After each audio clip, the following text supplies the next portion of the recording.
Well, hello, good evening. This is Myesha Marie coming to do our reading the Bible together. And today we'll be reading Deuteronomy Chapter 3 because I apparently did not either record it or upload it for today.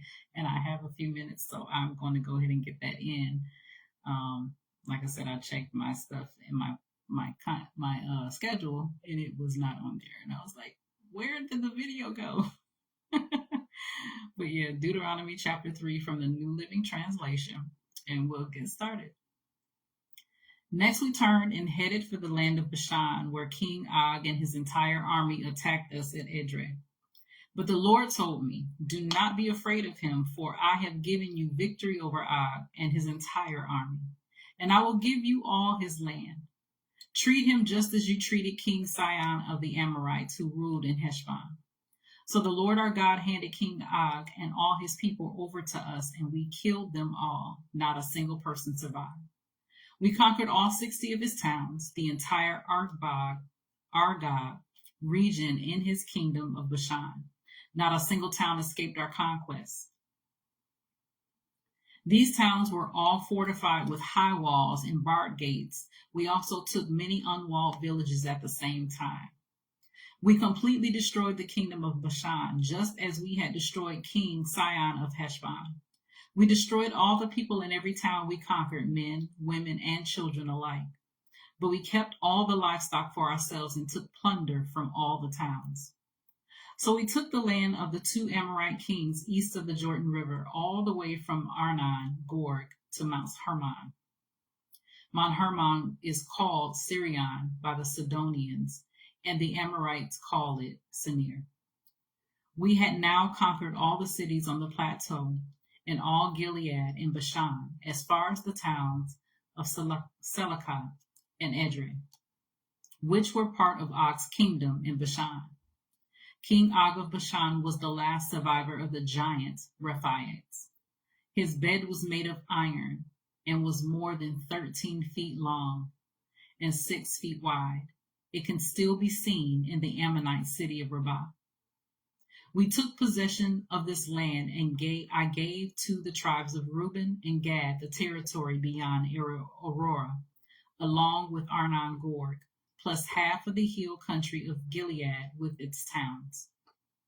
Then I gave the rest of Gilead and all Bashan, Og's former kingdom, to the half-tribe of Manasseh. This entire Argob region of Bashan used to be known as the land of the Rephaites. Jair, a leader from the tribe of Manasseh, conquered the whole Argob region in Bashan, all the way to the border of the Gershurites and Maacathites. Jair, renamed this region after himself, calling it the towns of Jair, as it is still known today. I gave Gilead to the clan of Machir, but I also gave part of Gilead to the tribes of Reuben and Gad. The area I gave them extended from the middle of the Arnon Gorg in the south to the Jabbok River on the Ammonite frontier. They also received the Jordan Valley, all the way from the Sea of Galilee down to the Dead Sea, with the Jordan River serving as the western boundary. To the east were the slopes of Pisgah. At that time I gave this command to the tribes that would live east of the Jordan. Although the Lord your God has given you this land as your property, all your fighting men must cross the Jordan ahead of your Israelite relatives, armed and ready to assist them. Your wives, children, and numerous livestock, however, may stay behind in the towns I have given you. When the Lord has given security to the rest of the Israelites, as he has to you, and when they occupy the land the Lord your God is giving them across the Jordan River, then you may all return here to the land I have given you. At that time, I gave Joshua this charge. You have seen for yourselves everything the Lord your God has done to these 2 kings. He will do the same to all the kingdoms on the west side of the Jordan. Do not be afraid of the nations there, for the Lord your God will fight for you. At that time I pleaded with the Lord and said, O sovereign Lord, You have only begun to show your greatness and the strength of your hand to me, your servant. Is there any God in heaven or on earth who can perform such great and mighty deeds as you do? Please let me cross the Jordan to see the wonderful land on the other side, the beautiful hill country and the Lebanon mountains. But the Lord was angry with me because of you, and he would not listen to me. That's enough, he declared. Speak of it no more, but go up to Pisgah Peak and look over the land in every direction. Take a good look, but you may not cross the Jordan River.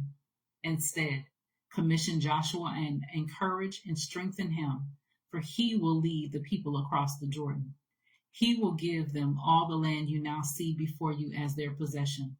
So we stayed in the valley near Beth Peor. So that was Deuteronomy chapter 3 from the New Living Translation. I pray that you continue to search the scriptures daily to see what is true. Allow Holy Spirit to illuminate the word into your heart and mind and soul, bringing knowledge, understanding, and wisdom. Most of all, revelation of who God is, his nature, his character, and how much he truly, truly loves you. You guys take care. God bless. Have a beautiful Good Friday and Resurrection weekend. And we'll see each other on Monday. God bless.